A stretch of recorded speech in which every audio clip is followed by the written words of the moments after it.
सालों पहले की बात है। काशी नगरी में रामदास नाम का एक मोची रहता था।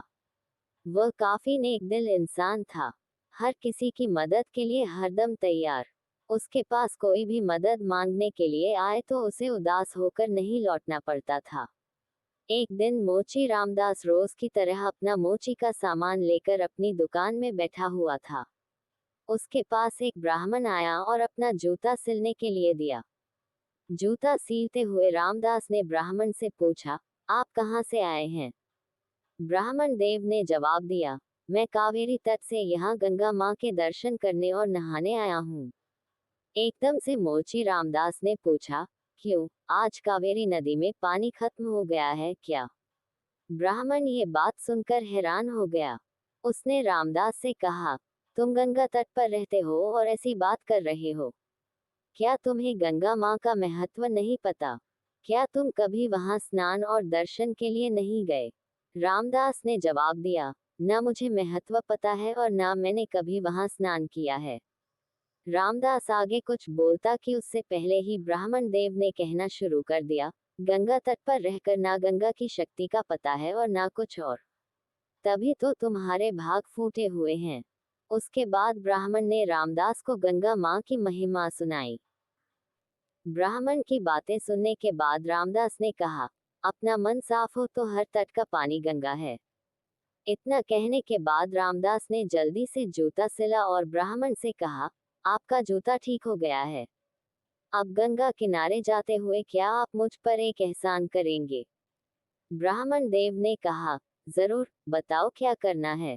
रामदास ने अपने जेब से एक साबुत सुपारी का टुकड़ा निकला और कहा, आप जब गंगा में स्नान करेंगे तब उन्हें ये साबुत सुपारी अर्पण कर देना।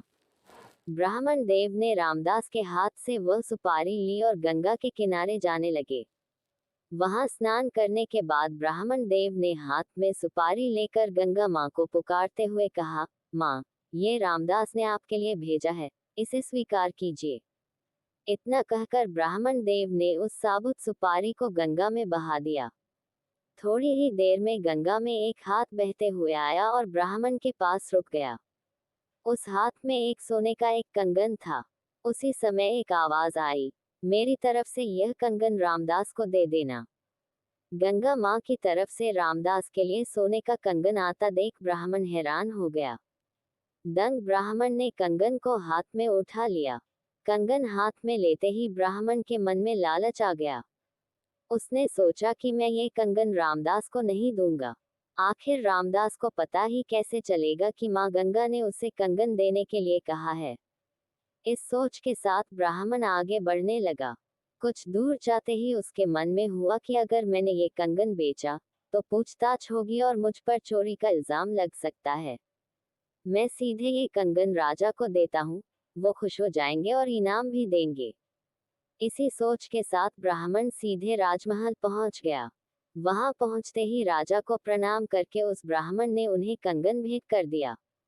उस कंगन की चमक से राजा और वहां मौजूद दूसरे लोग दंग रह गए।